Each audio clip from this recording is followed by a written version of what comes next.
Hello everyone, in today's video I'm going to show you how to recover permanently deleted photos and files on your iPhone. First, what we need to do is to download a specific app that's not available on the App Store, but we will be able to find it on our Safari browser. But before we do that, we're just going to tinker with a few settings on our phone. Head to your settings right over here, and then we're just going to look for the background app refresh. So here we're just going to make sure that background app refresh is set to either Wi-Fi or Wi-Fi and cellular data. So just make sure to have these settings on. And it's also worth noting that your battery should not be set to low power mode. So it should be set to the default settings. So you can access this right here as well. Just look for battery, then make sure low power mode is turned off. Next, we're just going back to general right over here and then select about and make sure you are running at least an iOS version of 11 and above to ensure that will work on your phone. So since we are running iOS version 17.6, should be good to go. Next, we're going to back and then look for Safari. So just scroll down until you see Safari right over here. Now tap on Safari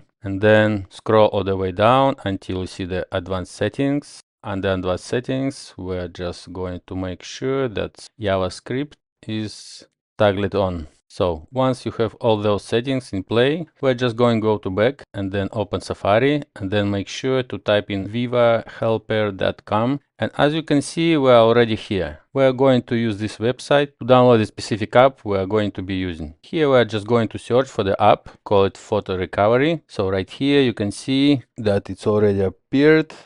Now I'm just going to go ahead and tap on this app. So then select download. Now we're just going to let this finish downloading, give it a few seconds. As you can see, the download is pretty fast. So once we're done downloading this, we're going to set it up on our phone. Right there should be at 100% now. And then this website is trying to download a configuration profile. Next, we're just going to tap on allow. All right, profile downloaded. So we're going back to our settings and then we're going to look for the photos recovery. So right here we should be able to see this profile downloaded section. So we're going to tap on this and then as you can see here we have the photo recovery and it's not signed. So we're just going to continue installing the app. Then just make sure to type in your passcode. And then photos recovery is ready to install. We're going to go ahead and install this app on phone. And the app should be available right here. So we can just select that and you can see here, please install 3 free apps. And you're just going to have to follow these prompts and install that you need. So that's how you can use their software or their app to recover your permanently deleted photos and files. And that's it for today. Thanks you for tuning in and I'll see you next time.